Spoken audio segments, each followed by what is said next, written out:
Assalamu alaikum rahmatullah. It's Fajr time, and this is my daily morning routine in lockdown. Obviously, the key difference now is that we're praying Fajr in the house in the lockdown. Otherwise, we'd be going to the masjid. Alhamdulillah, just finishing praying Salatul Fajr, and now obviously the key is to make the adhkar that our beloved Prophet sallallahu alaihi wasallam taught us to make after the salat. The next thing is to go immediately and put on the battle gear. Come on, let me show you. Battle gear is ready. You got to put this out the night before to encourage you. No excuses. You got your workout clothes ready, straight to the gym. Now that I'm dressed, I'm in the kitchen. And I'm not going to eat anything. I don't have any pre-workout or anything like that. I like to work out in a fasted state. Obviously, I've drank enough water. I have the liter that I've already finished. And I started in the nighttime. I drink a bit in the nighttime. A liter is a bit too much for me. So I sip on it during the night. And then I finish it as soon as I wake up in the morning to make sure that I'm hydrated. But something that's an absolute must for any successful morning and the best pre-workout ever, that's it. Good old-fashioned coffee. As I told you guys in another video, I always start my day with a couple of spoonfuls of natural raw honey with black seeds. Clean out any toxins and keep the immune system strong, inshallah. Just a normal long shot of black coffee, no sugar. The gym is here, but we have a detour that we must take before we go to the gym. We've already started our day with a dose of spirituality when we prayed Salatul Fajr and we made the adhkar afterwards. However, if we're truly going to follow the sunnah and follow the way of the pious, of the salihin, we have to take things to the next level, which is to make the adhkar of al-sabah and al-masa, the morning and evening adhkar that our beloved Prophet sallallahu alaihi wasallam used to make. Now I have one of two ways that I do this. I do it from my memorization, or if I'm very tired, I'll go and I'll read from the book. And this is the book that I use. You can see it here, the Awrad, our Sheikh Uthman al-Khamis. He's the one, may Allah bless him, who reviewed this book and praised this book. All authentic adhkar from the Quran and from the Sunnah. So sometimes if I'm tired, I'll just read it from the book and make these adhkar. Now this is going to take me about 15 minutes. Where do you get the book from? On the App Store, you can find it, alhamdulillah. A little pit stop in the program to change the baby's diapers. Not part of the plan, but my wife was a bit tired, and this is the sunnah, my dear brothers. When our family needs us, what did Aisha radiallahu anha say about our beloved Prophet sallallahu alaihi wasallam? Kana fi khidmati ahlihi. He was in the service of his family. And the race for spiritual perfection, it doesn't stop with the salat and the adhkar. Now it's time for the best form of dhikr, the kalam of Allah subhanahu wa ta'ala. Today I reached chapter 26, Surah Ash-Shu'ara. Surah Ash-Shu'ara is in the 19th juz of the Quran, and today is the 22nd of Sha'ban, meaning that if I hope to finish the Quran by following what our scholars mentioned, the minimum that we should be reading a day of the Quran is one juzu. If we're going to finish the entire Quran in 1 month, that means that I'm running behind and I'm not going to finish.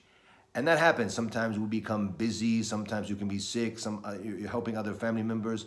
Anything that can happen. But what do we do in this case to make sure that we finish on time? We add a couple of pages. If we just add 2 pages to the juz that we're reading today and tomorrow, we'll find that we're going to catch up and we'll finish the Quran on time, inshallah ta'ala. And I'm just talking about the daily tilawah, reading from the mushaf. This is not including our hifz, when we memorize, or do muraja, when we revise what we memorized, and the time that we take out to make tadabbur, to reflect on the Quran, the time that we take out to learn and study tafsir of the Quran. One of the things that I've learned in my quest to gain knowledge, we focus so much on studying other things, but we don't focus on from the Quran. And that's why I made it a commitment, made a must upon myself that the majority of my time when it comes to seeking knowledge, it's got to be focused on the Quran. Reciting the Quran, studying the Quran, making tadabbur of the Quran. The only way we're going to be successful as individuals, as an ummah, we want to change the affairs, the situation of our ummah, this horrible situation that we see in front of us, it all starts with the Quran. تلك آيات الكتاب المبين لعلك باخع نفسك ألا يكونوا مؤمنين. That took me about 15 minutes. Now, I didn't read the entire juz'u now. I like to spread it out throughout the day because I found that when you go through difficult times or you're a bit stressed out, and this is the reality of life, life is tough, life is a test, that when I open up the Quran and I recite just one page or half a page, that all the stress, all the difficulties, it just goes away. And I found that soothing sensation of reciting the kalam of Allah subhanahu wa ta'ala. Walhamdulillah. Most people who are not used to reading a juz'u a day will say, that's too much, there's no way I could read that much. And you're right. If you're not used to reading it, yes, it's going to be difficult. But what you need to do if you want to accomplish that goal is be consistent. You'll never be successful when it comes to reciting the Quran unless it becomes wajib, it becomes fard upon you. You make it something that you have to do each day. Once you do that, start off small. Sometimes we try to start off with the juz'u and we fail. Start off with just 2 pages, consistent each day. Then add a 3rd page, add a 4th page. One juz'u is 20 pages. You'll find that you can read it in 20 to 30 minutes once you get used to constantly reading. So once you're used to doing it, it becomes easy, alhamdulillah. Finally made it into the gym. And yes, it took some time. And now you understand the hikmah, the wisdom of having the battle gear ready the night before, putting it on right away after we pray Fajr, so there's no excuses. When you look into the seerah of our beloved Prophet sallallahu alaihi wasallam, the battle of Uhud, once he put on his battle armor, and the Sahaba, they discussed perhaps it's better that we change the strategy and go with the original plan or what the Prophet sallallahu alaihi wasallam thought to be better. But he had already put on his battle gear. They said, maybe we'll change the strategy, Ya Rasulullah. He said, once the Prophet puts on his battle gear, he's not going to take it off. So the same thing now. Once we put on our battle gear, our workout gear, there's no taking it off. We have to work out. So many people, now that we're in lockdown, they wish they had taken out the time to set up a home gym. It's too late now, but make sure in the future that you have, even if it's just basic equipment, maybe you didn't find enough time on that day to get to the gym. So you knock out your workout at home. I'm going to show you guys what I'm working with at home. I have the jiu-jitsu mats. My coach had some extra ones. I bought these off of him. And also a second-hand punching bag that I got. As you can see, really basic stuff, but wallahi, it does the job, alhamdulillah. Got the bench there, got that second hand as well. Got some weights, some kettlebells, my gloves, medicine ball. You still got 3 different type of bars to work with. And I built all of this up gradually. I didn't buy it all at once. This month I bought some weights, and a couple months I bought some kettlebells, added some other kettlebells. I found a deal when I found the punching bag secondhand. I found another deal when my coach wanted to get rid of the extra mats that he had. And we still have in storage other equipment we haven't taken out yet. We have our pads for boxing, and also we have the pull-up bar and the dip bar. These are the 2 musts that you must have. These are probably the king of all equipment, the pull-up and the dip bar. We'll install those soon, inshallah.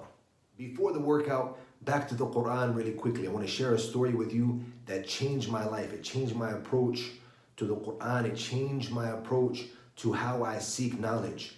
And that was when I read the biography of Shaykh al-Islam ibn Taymiyyah. And this is someone who reached such high status in all forms of Islamic knowledge.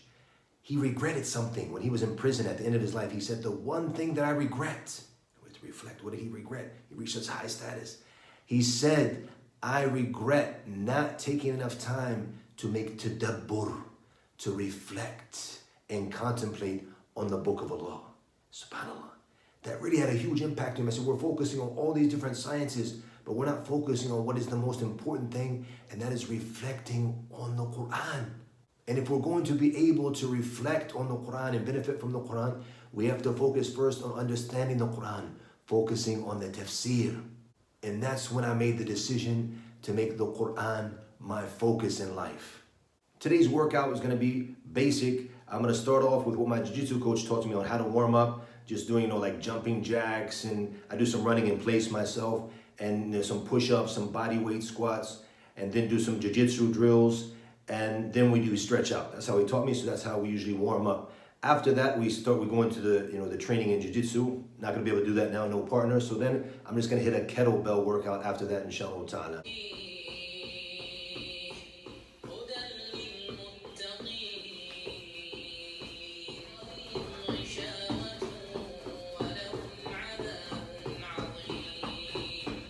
And yes, I'm doing less than what I would do with my coach here at home. The Dagestani brothers, they're brutal. Works me very hard. I still gotta go work out, but I can't do what he makes me do in the gym.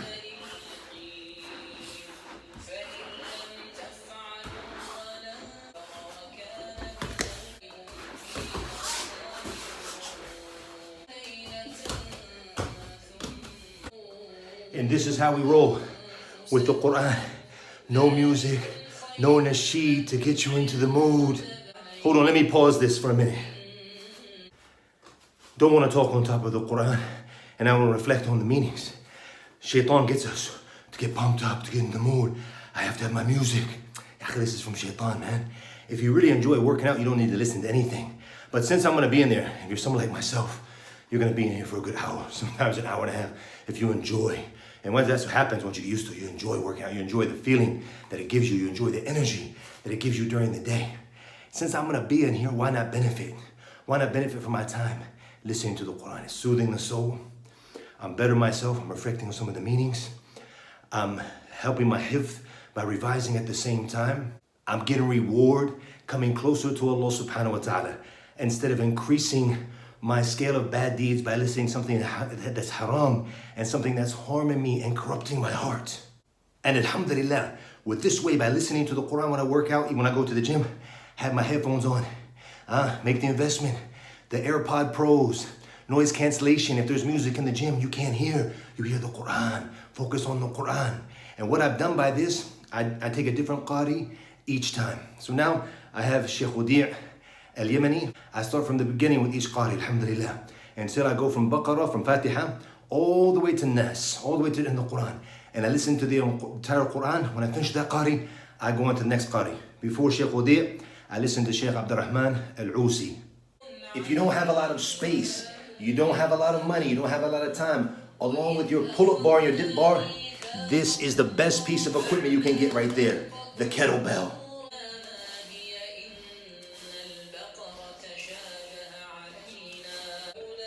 Alhamdulillah, 2nd liter of water, done.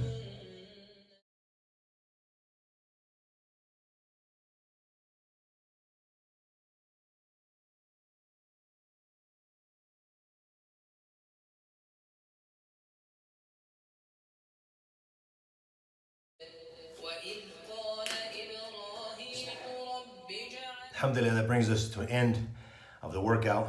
Now we'll get a good stretch in and a cool down. Something amazing that I learned from the jiu-jitsu club where I used to train in Ireland. This is Japanese jiu-jitsu, by the way, not Brazilian jiu-jitsu. One of the trainers, the black belts, used to come and train us every now and then from a different city.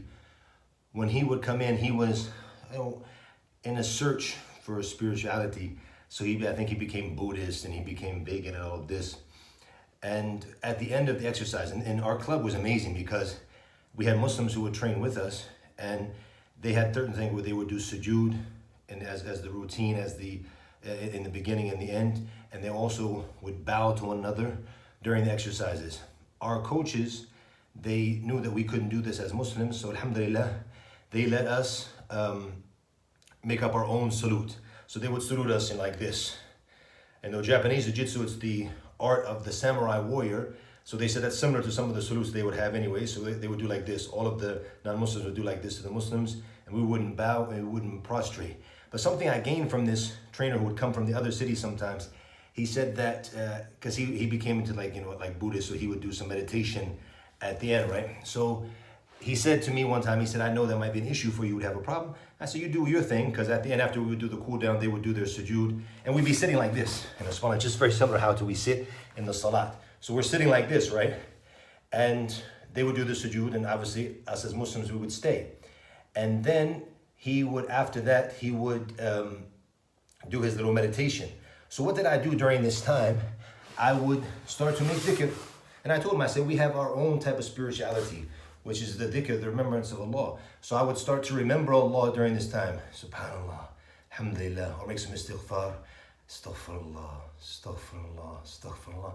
And I found that when you do that at the end of the workout, it also helps me because now your body's had a good workout, good sweat, and you've been moving, and then you have the cool down. And at the end of the cool down, I now add the dhikr to it. So as I'm sitting down here on the mats, After I've cooled down, I've done the cool down, I start to do my adhkar. Astaghfirullah, astaghfirullah, astaghfirullah. Start to make some dhikr. And I found that, subhanAllah, you're coming from the spiritual zone of the morning, coming to the workout, and then you get back into another spiritual zone as you cool down. Well, it's an amazing feeling. Back in the kitchen. Once again, I'm not going to eat now. We have left over from last night a shake, which was made of dates and strawberries. Actually ended up being a bit too much for me. I don't like to drink and eat too much, small portions. So I'll probably knock out about half of this now, hit the showers, and then drink the rest later, inshallah. When I do finally eat, my breakfast will be organic eggs from the farm. When my family finally wakes up, I hear the baby crying now, so they might be waking up now, I will cook for them, alhamdulillah. Take notes, brothers.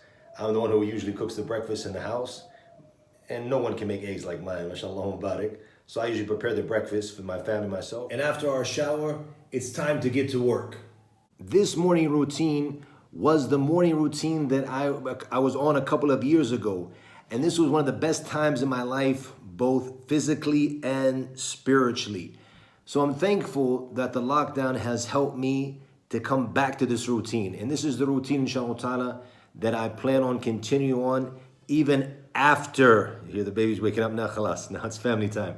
This is the routine that I plan on continuing on even after the lockdown, inshallah ta'ala. Because the mornings, this is our free time. This is the time that we have for ourselves, to better ourselves physically and to better ourselves spiritually. And now the routine is going to be basic: filming, giving dawah, teaching, studying, and time with the family.